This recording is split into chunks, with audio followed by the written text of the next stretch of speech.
الحمد لله رب العالمين والعاقبة للمتقين والصلاة والسلام على نبيه الكريم أما بعد فأعوذ بالله من الشيطان الرجيم بسم الله الرحمن الرحيم يا أيها الذين آمنوا استعينوا بالصبر والصلاة إن الله مع الصابرين ولا تقولوا لمن يقتل في سبيل الله أموات بل أحياء ولكن لا تشعرون ولنبلونكم بشيء من الخوف والجوع ونقص من الأموال والأنفس والثمرات وبشر الصابرين الذين إذا أصابتهم مصيبة قالوا إنا لله وإنا إليه راجعون أولئك عليهم صلوات من ربهم ورحمة وأولئك هم المهتدون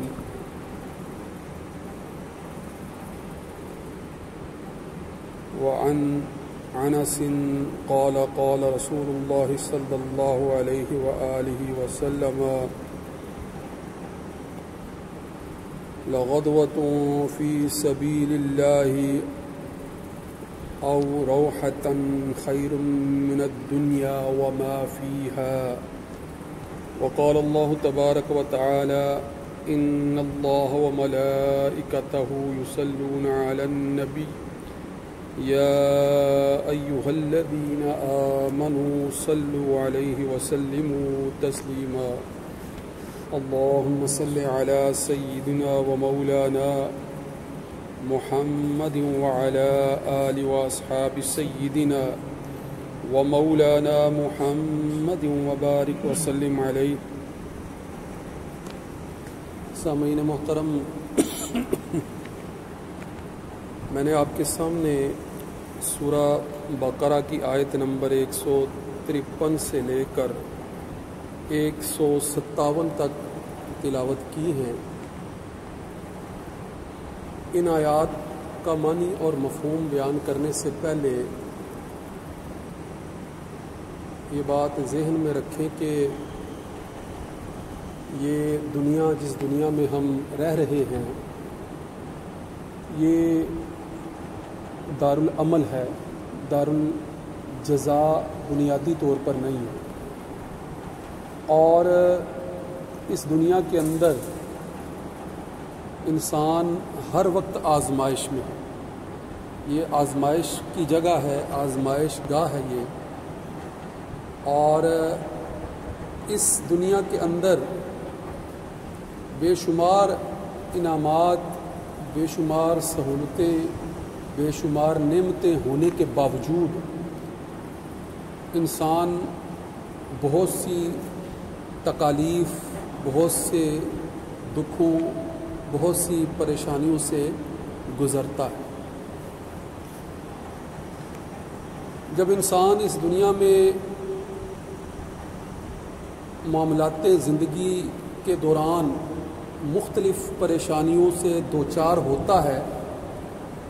تو اس وقت وہ اس بات کا طالب ہوتا ہے کہ اس کا درد بانٹنے والا کوئی ہو، اس کے درد کا کوئی مداوا کرنے والا ہو، اس کے دکھ، اس کے درد، اس کی تکلیف میں اس کا کوئی ساتھ دینے والا ہو. وہ اس بات کا تقاضا کرتا ہے. یہ انسانی فطرت کا یہ تقاضا ہے کہ وہ دکھ، درد، تکلیف جو اس پر آتی ہے اس پر وہ اپنا رد عمل بھی دیتا ہے اور اس حوالے سے جہاں سے بھی ہو سکے کسی بھی قسم کے تعاون یا کسی بھی قسم کی مدد کا بھی وہ طلبگار ہوتا ہے. یہ انسانی فطرت کا تقاضا ہے. اور چونکہ ہمارا ایمان ہے کہ ہم اللہ کے بندے ہیں، ہمارا ایمان ہے کہ اس کائنات کا خالق اور مالک اللہ تعالیٰ ہے، تو پھر جو مدد، جو نصرت، جو استعانت، جو تعاون جو ہے وہ رب کی ذات سے حاصل ہو سکتا ہے، وہ کہیں اور سے حاصل نہیں ہو سکتا۔ انسان نے جب یہ ساری کائنات جو کہ اللہ تعالیٰ کی تخلیق کرتا ہے، اس کے اندر زندگی ایک مخصوص وقت کے لیے گزارنی ہے اور بطور امتحان اس کو بہت سی مشکلات اور پریشانیوں کا جو ہے وہ سامنا کرنا پڑنا ہے، تو پھر لامحالہ یہ بات واضح ہو جاتی ہے کہ پھر جس نے یہ کائنات بنائی ہے، جو خالق کائنات ہے، جو مالک کائنات ہے، اسی کی تائید، اسی کی نصرت سے ہی اس امتحان گاہ کے امتحان میں سے سرخرو ہو سکتا ہے، وگرنہ سرخرو نہیں ہو سکتا۔ لہٰذا یہ بنیادی چیز ہے کہ ہم ہر وقت اپنی ہر مشکل میں اپنے رب سے تعلق کو برقرار رکھتے ہوئے اس سے مدد مانگتے رہیں، اس سے مدد مانگتے رہیں، اس سے تعاون مانگتے رہیں، اس سے استعانت طلب کرتے رہیں۔ اور اللہ رب العزت نے انسان کی ہدایت کے لیے جو صحیفہ ہدایت قرآن مجید نازل فرمایا ہے، اس کے اندر ان آیات کے اندر جو میں نے آپ کے سامنے تلاوت کی ہیں، بڑے واضح انداز میں آگاہ فرما دیا ہے کہ اللہ سے استعانت کس طرح سے طلب کرنی ہے، اللہ سے مدد کس طرح سے طلب کرنی ہے، اپنی مشکلات کے اندر، اپنی مصیبتوں کے اندر، اپنی پریشانیوں کے اندر، اپنے ایسے حالات کے اندر کہ جو آپ کے لیے ناقابل برداشت ہوں، ایسی مصیبتوں کے اندر کہ جو ناگہانی آفت کی طرح جو ہے وہ آپ کے اوپر آ جائیں، ان سب بے بس کر دینے والے حالات کے باوجود اس دنیا میں کس طرح سے جو ہے وہ زندگی گزارنی ہے اور اللہ کی تائید اور نصرت کس طرح سے حاصل کرنی ہے، وہ ان آیات میں واضح کر دیا ہے۔ اور ان آیات میں جو ہے وہ اس حوالے سے بڑی تسلی ہے انسان کے لیے کہ اگر وہ کامل ایمان والا نہ ہو تو پھر اس کے لیے بڑی مشکل ہو جائے، اور اگر وہ جو ہے وہ اللہ رب العزت پر کامل ایمان رکھتا ہے تو جو تسکین ان آیات کے اندر بتائے گئے طریقے کے ذریعے سے حاصل ہوتی ہے، وہ پھر دنیا کی ہر قسم کی پریشانی سے اس کو جو ہے وہ بے نیاز کر دیتی ہے۔ اور پریشانیاں کس نوعیت کی ہیں آپ دیکھ لیں کہ آج کل جو ہے وہ بارشیں ہو رہی ہیں اور پانی جو ہماری بنیادی زندگی کی ضرورت ہے، جس کے بغیر جو ہے وہ ہم زندہ بھی نہیں رہ سکتے ہیں،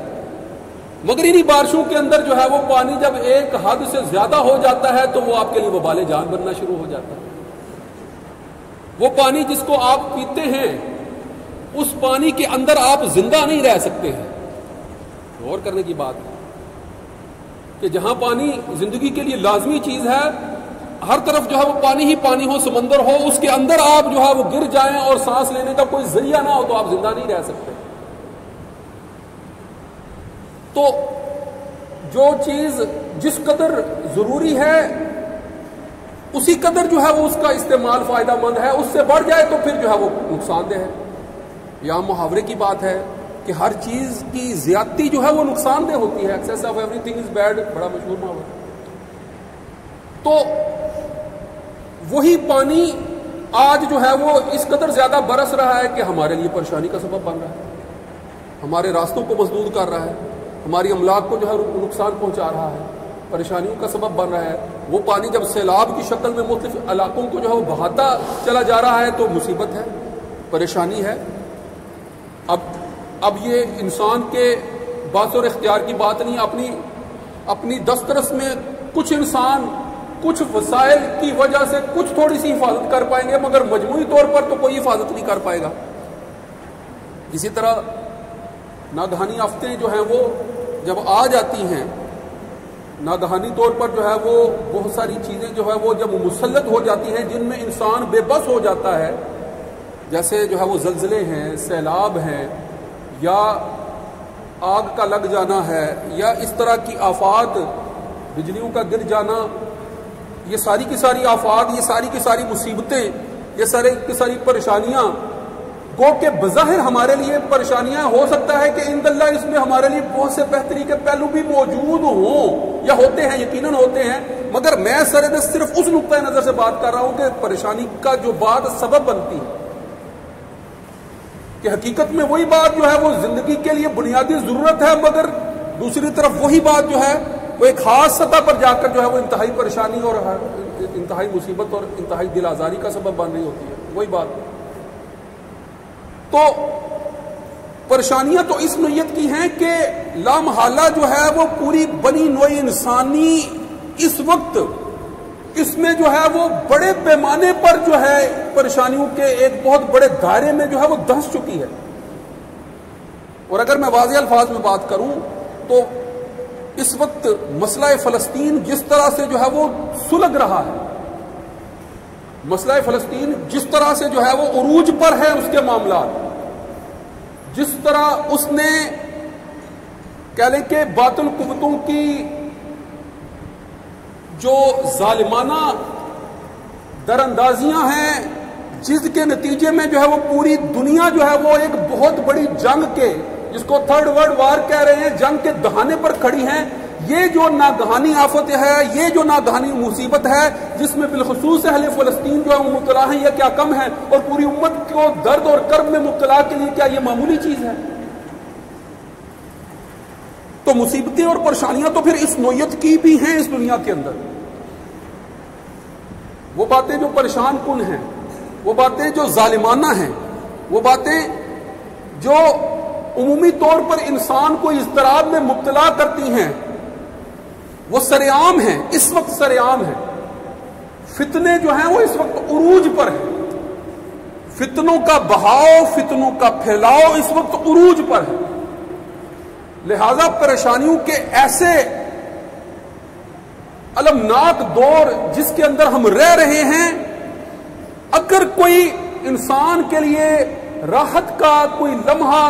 یا راحت یا سکون یا پریشانی سے آزادی کی کوئی سبیل ہو سکتی ہے تو وہ پھر اللہ کے احکامات ہی کی طرف رجوع کرنے میں ہو سکتی ہے، دوسرا کوئی راستہ نہیں۔ اور وہ احکامات یقیناً قرآن مجید ہی سے حاصل ہوں گے، اور وہ یہ آیات جو میں آپ کے سامنے پڑھ رہا ہوں، ان کے اندر ان کے مفہوم کو سمجھنے کے بعد ہی جو ہے وہ ہم کچھ اپنے لیے راحت اور سکون اور ان پریشانی اور ان المناک پہلوؤں سے جو ہے وہ کسی قدر اپنے قلب کو جو ہے وہ اضطراب سے بچانے کی کوئی سبیل اختیار کر سکتے ہیں ان آیات کے اندر۔ یہ سورہ بقرہ کی آخری 153 سے لے کر 157 تک کی آیات ہے، جن کے اندر اللہ رب العزت نے، اچھا یہ بات بھی یہ ذہن میں رکھے کہ انسان جو ہے وہ سکون کا طالب ہے، اور انسان جو ہے وہ امن چاہتا ہے، اور اس وقت جو عالمی سطح پر بدامنی پھیلی ہوئی ہے اس سے راہ فرار کسی نہ کسی طریقے سے اختیار کرنا چاہتا ہے،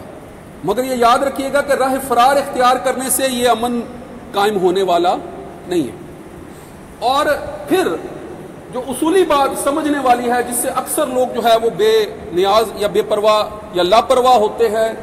اس سے واقف نہیں ہوتے، وہ یہ کہ بھائی جو چیز تمہیں چاہیے، جو تمہارا مطالبہ ہے، جو تمہیں جس کے لیے جو ہے وہ تم کوشش کر رہے ہو، محنت اور مشقت کر رہے ہو، کیا جانتے ہو کہ وہ ہے کہاں، وہ ملے گی کہاں سے؟ اصولی سی بات ہے نا کہ اگر آپ نے معمولی سی کوئی چیز خریدنی ہے، سبزی خریدنی ہے، تو آپ کو سبزی کی دکان کا یا سبزی کہاں سے ملے گی پتہ ہوگا، وہاں پر جائیں گے تو ہی وہاں سے حاصل کر پائیں گے۔ یا دوسرے پہلو سے اگر دیکھیں کہ اگر جو ہے وہ سبزی اگانے کے طریقہ سے انسان واقف ہی نہیں ہے تو پھر سبزی کیسے حاصل کر سکے گا؟ اسی طرح ہر شے جو ہے اس کی خاص ایک جگہ ہے، وہ وہاں ہی سے حاصل ہوتی ہے، اصولی بات ہے نا۔ سکون چاہتے ہو اطمینان چاہتے ہو، راحت چاہتے ہو، امن چاہتے ہو، مگر جانتے نہیں ہو کہ ہے کہاں پر، ملے گا کہاں سے؟ جب پتہ چلے گا تو جا کر حاصل کرو گے نا، پتہ چلے گا تو حاصل کرو گے نا۔ تو اصولی سی بات ہے، سیدھی سی بات ہے کہ امن چاہیے، سکون چاہیے، راحت چاہیے، آرام چاہیے، تو یاد رکھنا کہ یہ اس دنیا کی چیز نہیں ہے۔ یہ بنیادی بات ہے۔ بڑا مشہور شعر ہے نا کہ ثبات ایک تغیر کا ہے زمانے میں، سکون محال ہے قدرت کے کارخانے میں۔ یہ جو کارخانہ قدرت ہے، یہ جو دنیا ہے، جو دارالامتحان ہے، جو دارالعمل ہے، یہاں پر ہر وقت جو ہے وہ ہر لمحے جو ہے وہ تغیر واقع ہوتا رہتا ہے، حرکت پذیری ہے، ہر وقت جو ہے وہ اس دنیا کے اندر جو ہے وہ کوئی نہ کوئی تغیر واقع ہو رہا ہے۔ تو حرکت کی تو الٹ ہوتی ہے سکون، ساکن ہو جانا۔ تو حرکت جب ہر وقت چل رہی ہے تو سکون یہاں کہاں تلاش کر رہے ہو؟ غور تو کرو نا۔ اس دنیا کے اندر مثلا آپ جب اس سائنسی نقطہ نظر سے بات کرتے ہیں، سائنسی نقطہ نظر سے، تو اس جو اوزون لیئر کے اندر ایٹماسفیئر ہے، اس کے اندر اندر جہاں ہوا موجود ہے، اس کے اندر اندر جہاں تک تم جو ہے وہ دسترس حاصل کرتے ہو، تمہیں ہر طرف حرکت ہی حرکت نظر آتی ہے۔ جب اس سے قوت لگا کر باہر نکلتے ہو تو خلا ہے، اس سے نکلتے ہو تو خلا ہے، اور خلا میں جو ہے صورتحال بدل جاتی ہے۔ وہاں پر جو ہے وہ اگر کوئی چیز متحرک ہے تو جیسی متحرک ہے ویسی رہتی ہے، اگر کوئی ساکن ہے تو ویسی ساکن رہتی ہے، وہاں صورتحال بدل جاتی ہے، بالکل مختلف۔ اس کشش ثقل کے دائرے کے اندر سے نکل جانے کے بعد خلا کے اندر جو ہے وہ ایک صورتحال ہے، مگر خلا میں تو زندگی ہماری ممکن ہی نہیں ہے۔ ہماری زندگی کا امکان تو ہے ہی اس حرکت پذیری کے اندر، وگرنہ تو زندگی ختم۔ اب ذرا غور کریں کہ اس کائنات کا خالق، اس کائنات کا مالک اللہ تعالیٰ کی ذات بابرکات، جس نے یہ کائنات پیدا کی ہے، جس نے یہ زمین بھی پیدا کی ہے، جس نے یہ آسمان بھی پیدا کی ہے، جس نے یہ خلا، یہ ستارے اور سیارے اور پوری کائنات پیدا کی ہے، وہ خالق کائنات، اس خالق کائنات، جس خالق کائنات نے سکون کو بھی پیدا کیا ہے، امن بھی جو ہے وہ اسی کے حکم سے قائم ہونا ہے۔ تو یقیناً جب سکون، امن، راحت، آرام کا مرکز و منبع ہے ہی وہ ذات، تو پھر اس دنیا میں تلاش کرنے کا کیا فائدہ؟ اس ذات سے جڑیں گے تو وہ چیز حاصل ہوگی جس کے پاس ہے، اس ذات سے جڑیں گے تو پھر حاصل ہوگی اس ذات سے۔ تو اس ذات سے جڑنے کا طریقہ کیا ہے؟ اس ذات سے جڑنے کا طریقہ جو ہے وہی تو ان آیات میں لکھا ہوا ہے کہ یا ایھا الذین آمنوا استعینوا بالصبر والصلاۃ، کہ ایمان والو اللہ کی مدد اور نصرت کس طریقے سے حاصل کرو؟ صبر کے ذریعے سے، نماز کے ذریعے سے، کہ پریشانیاں تو اس دنیا میں آئیں گی ہی آئیں گی، مشکلات تو اس دنیا میں آئیں گی ہی آئیں گی، مصیبتیں تو آئیں گی، بارشیں بھی برسیں گی، پانی بھی برسیں گے، زلزلے بھی آئیں گے، آگ بھی جو ہے وہ لگے گی، ہر طرح کی ظالمانہ کاروائیاں اور پوری دنیا کو نیست و نابود کرنے والی جنگیں بھی مسلط کی جائیں گی، مگر ہر حال میں اگر صبر حاصل ہوگا تو پھر صبر جو ہے وہ اللہ ہی کی ذات کی طرف رجوع کرنے ہی سے حاصل ہوگا، نماز کے ذریعے سے ہی حاصل ہوگا۔ اور ہمارا طرز عمل کیا ہوتا ہے؟ ہم جب ذرا مصیبت آتی ہے تو سب سے پہلے دور ہی نماز سے ہوتے ہیں۔ اب ٹائم چونکہ ہو گیا، انشاءاللہ آئندہ اس کی تفصیل کروں گا کہ دور ہی سب سے پہلے نماز سے ہو جاتے ہیں۔ اپنے ابتدائی فرائض سے جو چیزیں اللہ کی ذات کے ساتھ جوڑتی ہیں وہ دور ہی اس سے ہو جاتے ہیں۔ کسی کے گھر جو ہے وہ کوئی فوتیدگی ہو جائے نا، ایک مصیبت ہے، پریشانی ہے، کوئی بڑا فوت ہو گیا ہے، پریشان ہو گئے، فوت ہو گیا، تو گھر والے جو ہیں وہ انتظام الاسلام میں لگے ہیں، بھاگ دوڑ میں لگے ہیں، پریشان ہو رہے ہیں، دکھ میں ہیں، تکلیف میں ہیں، رو رہے ہیں، اذان ہو گئی ہے، نماز کا وقت ہو گیا، نماز پڑھنے کوئی نہیں جا رہا، نماز کا اہتمام کوئی نہیں کر رہا ہے۔ اس کو کوئی کہہ دینا کہ بھئی نماز کا ٹائم ہو گیا، وہ بھائی دیکھیں ہمارے ہاں اتنی مصیبت پڑی اور یہ کہتا ہے نماز پڑھے، اور بھائی نماز ہی کے ذریعے سے تو سکون حاصل ہونا تھا، نماز ہی کے ذریعے سے تو صبر حاصل ہونا تھا، نماز ہی کے ذریعے سے تو اللہ سے جو ہے وہ ملاقات کی ایک صورت پیدا ہونی تھی، بخشش کا مطالبہ کرنا تھا، نماز ہی کے ذریعے سے تو آخرت میں جو ہے وہ کامیابی حاصل کرنی تھی۔ بنیادی فرائض ہی بھول جاتے ہیں تو پھر آگے کا معاملہ تو ختم ہو گیا نا۔ سکون چاہتے ہیں، امن چاہتے ہیں، راحت چاہتے ہیں، جنگوں کا خاتمہ چاہتے ہیں، مصیبتوں سے چھٹکارا چاہتے ہیں، تکلیف سے بچنا چاہتے ہیں، مگر جہاں تکلیف سے نکلنے کا رستہ ہے اس رستے کی طرف بڑھنا نہیں چاہتے۔ واخر دعوانا الحمدللہ رب العالمین. سنتیں ادا فرمائیں.